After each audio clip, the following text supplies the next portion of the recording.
Look beneath your feet. Right now, miles below the concrete pavement you walk on, a silent, invisible world is breathing. It is an intricate mechanical labyrinth that never sleeps. If it paused for even a single hour, the glittering metropolis above would instantly choke, starve, and freeze into a monument of dead steel. Most people live their entire lives looking straight ahead, completely blind to the massive phantom network that actually keeps them alive. This is the story of the hidden veins of our civilization, the forgotten infrastructure, the subterranean rivers, and the automated systems that manage the chaos of millions of humans packed into tight vertical grids.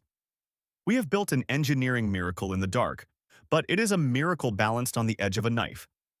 To understand how fragile the modern world is, we have to drop into the abyss. Our journey begins in the mid-19th century, a time when cities were growing faster than human engineering could comprehend. Above ground, the streets were literal biohazards, overflowing with filth, disease, and industrial waste.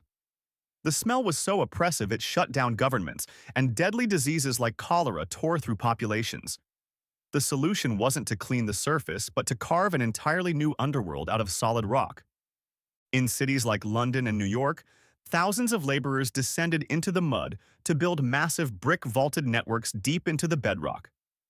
They laid hundreds of millions of bricks by hand under the flicker of candlelight. These grand, cathedral-like vaults were designed to carry away the waste of empires, hidden safely where no wealthy citizen would ever see them. They created a permanent barrier between human life and human ruin. But as the buildings above grew taller, reaching toward the sky, Itaihi infrastructure below had to match their ambition. It wasn't just about waste anymore, it was about speed. In the late 1800s, a strange new network began to thread its way beneath the city pavement: the pneumatic tube system. Suddenly, the written word could travel faster than a horse, flying through the dark, inside heavy metal canisters. Miles of pressurized copper and brass tubes zipped letters, stock orders, and manufacturing blueprints beneath the city at 30 miles per hour. It was the primitive ancestor of the internet, a physical network mapping the exact layout of the metropolis. For decades, the lifeblood of global business traveled through these hidden brass arteries, completely separated from the human traffic jams on the surface. Today, those brass tubes are mostly silent, abandoned ghosts of a forgotten era. But they haven't been destroyed. They have simply been replaced by something far more powerful and far more silent. If you could pull back the concrete walls of any modern subway station, you would find the true master of our era, the dark fiber network. These are the literal nerves of the global economy. Through these microscopic glass threads, trillions of dollars in high-frequency trades, private government messages, and human history travel at the speed of light. They are laid along the paths of old train tracks, buried deep within abandoned water tunnels, and guarded by heavy steel vault doors.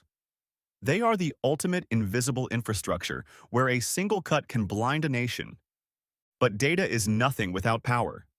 To keep the servers humming and the lights burning, an entirely different beast sleeps under the streets. High-voltage electricity cables, insulated by pressurized oil and cooled by liquid nitrogen, snake through concrete trenches.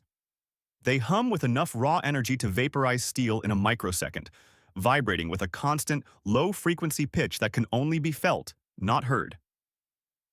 And then there is the water. A megacity requires hundreds of millions of gallons of fresh water, every single day to survive. To move this ungodly volume, engineers had to blast through solid granite, creating tunnels wide enough to drive a train through. These are the deep water tunnels, resting far below the subway tracks, under immense pressure, holding back the weight of entire rivers. These deep rock tunnels are built to last centuries, carved out by massive boring machines and lined with feet of reinforced concrete. They run silently, miles below the political boundaries and property lines of the surface world. They are completely indifferent to the chaos above, existing solely to feed the insatiable thirst of the concrete jungle. But managing a hidden world requires human eyes. Deep within unmarked buildings on the surface, elite teams of engineers sit in front of massive, wall-sized digital monitors. They are looking at the digital twin of the city.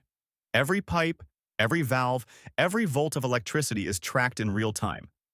They can see the invisible pulse of millions of lives through lines of shifting code. They watch for anomalies. A sudden drop in pressure could mean a water main break that can wash out a subway line. A spike in temperature could mean an electrical fire that threatens to plunge a financial district into darkness. They are the pilots of a ship that the passengers don't even know they are riding on. The sheer scale of this infrastructure creates its own ecosystem. In the abandoned corners of these networks, where human maintenance crews rarely go, nature has begun to reclaim the dark. Bizarre strains of fungi that feed on electrical radiation grow on the walls, and columns of limestone stalactites form from water dripping through alkaline concrete, creating synthetic caves. There is an eerie peace down here. The deafening roar of surface traffic, the screaming sirens, and the constant human chatter are completely filtered out by layers of bedrock and concrete. All that remains is a steady, rhythmic mechanical breathing, the rumble of a distant train, the rush of water, the high-pitched whine of a fiber optic node. But this piece is deceptive. The phantom network is aging. Many of the core systems holding our major cities together were built over a century ago. Underneath the modern glass skyscrapers sit water mains made of brittle cast iron from the Victorian era, and brick tunnels held together by decaying mortar. We are building the future on top of a crumbling past. Repairing these systems is a logistical nightmare. You cannot simply dig up a street that carries 100,000 cars a day.